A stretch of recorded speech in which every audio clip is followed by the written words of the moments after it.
નમસ્કાર, આપ જોઈ રહ્યા છો સ્પાર્ક ટુડે ન્યૂઝ. વડોદરા શહેર બાપુત પોલીસ દ્વારા કમલાનગર તળાવ પાસે આવેલ રોડ પર બેફિકરાઈ રીતે રેસર બાઇક ગેરકાયદેસર ફિટ કરેલ સાયલેન્સરો સાથે ચાલકોને ઝડપી પાડવામાં આવ્યા છે.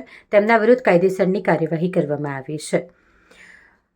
કમલાનગર તળાવ પાસે આવેલ રોડ પર બે સ્પોર્ટ્સ મોટરસાઇકલ ચાલકો માથે હેલ્મેટ પહેર્યા વગર તેઓની મોટરસાઇકલ જાહેર રસ્તા પર પોતાની તથા જાહેર રસ્તા પર આવતા જતા વાહન ચાલકોની જિંદગી જોખમાય તે રીતે પૂરઝડપે અને ગફલતભરી રીતે બેફિકરાઈથી હંકારી રહ્યા હતા.